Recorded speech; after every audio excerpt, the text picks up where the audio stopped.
warka soo baxay hay'adda nabad sugidda qaranka NISA laguna daabacay baraha bulshada warbaahinta dawladda ayaa lagu xaqiijiyay geerida Ikraan Tahliil oo la waayay 26 Juun. hay'adda NISA ayaa sheegtay in Ikraan Tahliil ay gacanta u gashay al-shabaab isla markaana ay dileen. hooyada dhashay Ikraan Tahliil Qaali Maxamuud Guhaad oo la hadashay VOA ayaa waxba kama jiraan ku sheegtay warka ka soo baxay hay'adda nabad sugidda qaranka.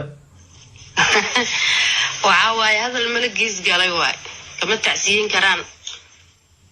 تعسين كران وعاوي وأخين أو سانتونا أنسجها اللواي ضدك عقلك ملأ إندهنا ملأ أفكنا ملأ ويأجين وأنا اللوجي إذا ضدك عقلي لا يومد الصومالية ضدنا وحي عقلك أصاحبه ضدنا وأجيدان أرنتان ماشي كسر ليسن تهيصل دمات بالله وجد إلا دمات كده ونسا إيش قبل الدجنات إن اللجوء ده جعن ومعناها سيسر عيسى جاري قبل قاعد اللجوء ده واسك واضح والله جيد شباب كأي قاعد واي وقبل يرتع قاعد محويه مسكين تا نكتاس آخري الدنيا بقى يجي الويدينا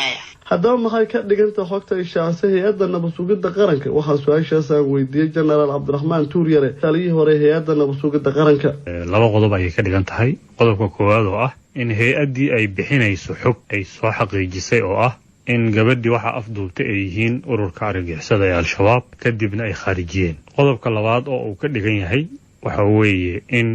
hay'addii ay ogeysiinayso ahalkii gabadha iyo dadweynihii Soomaaliyeed iyo inta kiiska gabadha daba joogtay in kiiskii hay'adda ay iyada ka wareegay hay'adda ay khusayso oo aan u badinayo inay tahay xeel ilaalinta ciidamada maxkamadda ciidamada qalabka sida iyo maxkamadda ciidamada qalabka sida oo wixii hadda ka dambeeya iyada laga sugayo kiiskaas haday tahay dhameystirida baaritaankiisa iyo haday tahay go'aanka gaaristiisaba Qaali Maxamuud Guhaad hooyada dhashay Ikraan Tahliil ayaa sheegtay in aysan qaadan kareynin warka NISA ka soo baxay sidii fiyoda u sheegtay anaga arintaas waxna maraay maaha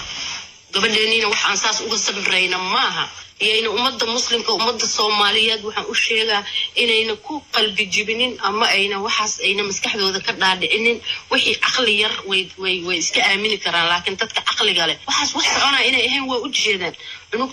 cunugta kiiloomitir zero telefoonkeedii lagu dilmiyay waa irida habar qadiijo oo hay'adda NISA ilinkeeda waay aqligee waay waxaas salla ala nabi seen nolol dhaqmaaya qubrada ka faaloota ammaanka ayaa sheegay in sifa ay ku shaacisay hay'adda NISA laga fursan karayay maadaama uu jiro guddi baariya kiiska Ikraan Tahliil sida uu sharaxay General Cabdiraxmaan Tuuryare waxaa jirtay aragtidayda si ka duwan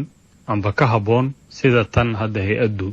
u soo bandhigtay waxaan isleeyahay waxa habooneed in marka hore waxa naloo sheegay oo dadka loo sheegay si guudba loo baahiyay in guddi baarisa loo saaray kiiskii gabadha oo maxkamadda xeer ilaalinta ciidamada qalabka sida hoos tagta maxkamadda ciidamada qalabka sida ay xeer ilaalintii ay guddi u saartay guddigina uu baaritaan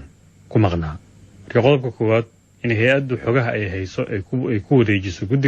guddigaas baaraya oo xeer ilaalinta u saartana uu noqdo qolada dadka la wadaagaysa wixii kiiskii ku soo gabagaboobay iyo tallaabooyinka ay qaadi doonaan hooyada dhashay Ikraan Tahliil Qaali Maxamuud Guhaad ayaa u sheegtay VOA tan iyo markii la waayay gabadheeda Ikraan inaysan jirin wax xiriir oo kaga yimid madaxda sarsare ee dawladda Soomaaliya xukuumad meesha ma joogto haddana indhaha la istireen intaasaan hadlaay intaasaan ka ooynay telefishinka beeneeneen idaacadaha intaasaan maxaan ku raay dhibaatadayda ay taagneed intaasaan gabadheeda raadinay hal madaxweynaha kama hadlin ra'iisul wasaaruhu kama hadlin wixii ka hooseeyana haba sheegin marka dadka ma qaano anaga Soomaali inaan nahay aba qalqiil nooga jirtaaba calanka hoostiisa iyo ciidda korkeedan ku dhibaataysanna taanay waan gartay guddiga dhawaan loo saaray ee baarista ku sameynayay hay'adaha ammaanka guddigaasi wax waran ku soo cesheen adiga no wax waray isoo cesheen malaha Ikraan Tahliil oo ka tirsanad hay'adda sirdoonka qaranka ayaa la waayay 26 Juun xilli fiida waxaana weynteeda ka dhashay su'aalo badan oo dul howanay hay'adda sirdoonka Soomaaliya waxaas hadda go'aanka NISA ku shaacisay geerida Ikraan iyo inay gacanta u gashay al-shabaab laga sugayaa guddiga baarista ku sameynayay iyo hay'adaha garsoorka Soomaaliya Cabdulqaadir VOA Muqdisho